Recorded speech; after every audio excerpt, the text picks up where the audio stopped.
Erika Kirk looks like she's on her East Coast big PR tour. And I've seen some things from her that I'm a little bit surprised, and some things that are really working for her, and some things that are still betraying her as she's trying to manage her image. So I am body language expert and behavior analyst Traci Brown. Take a look at this and then stay tuned for my analysis. One of the most alarming things about Charlie's murder was the way that some people in this country reacted to it. Yeah. And not just online. This was an idea that you encountered a lot. And the idea was this. They kind of justified it. They basically said that because Charlie said or believed things that they believed were controversial or even hateful, that he somehow had it coming. What do you say to people who justified his death? You're sick. He's a human being. You think he deserved that? Tell that to my 3-year-old daughter.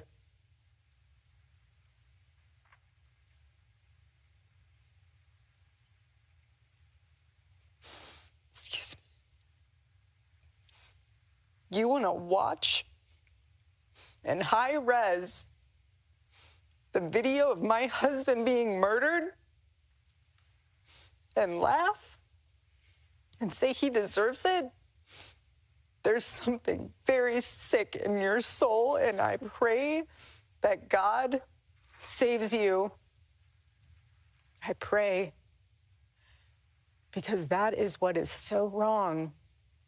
The internet in this world has dehumanized us. Erika, one of the most... This is from the CBS, I believe it's a preview of the CBS town hall that they're doing Saturday night on regular TV. And so what we see here that's different is her vibe. She's in anger now. Now, I don't know how long it takes in the stages of grieving to get to anger. It's the second one, but we're seeing that anger from her.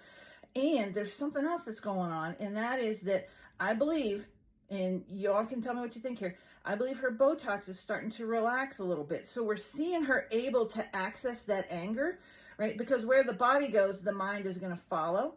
And where the mind goes, the body's going to follow, okay?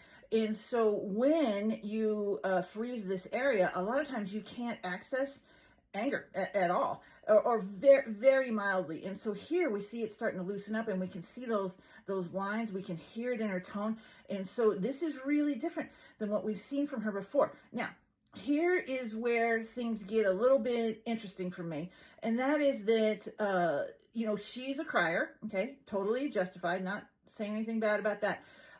And here she doesn't have a Kleenex, which is possible, okay, but she probably knew she was going to cry, so that's a little odd to me. And what we see from that is she's letting those tears run, okay? So a couple things with that. It's very uncomfortable to let your tears run when you're interviewing someone that is, in any kind of intense situation, and they start to cry. They're going to start to paw at themselves, right? And try to wipe those tears. So it is either for dramatic effect, right? Or she has great strength in resisting wiping those tears away. And it could be makeup related. Now, here's something else. We always, there's a thing out there about how she doesn't, or she does often wipe this part of her eyes, right? Not like your tear ducts are right here. And here we see those tears coming out of the center.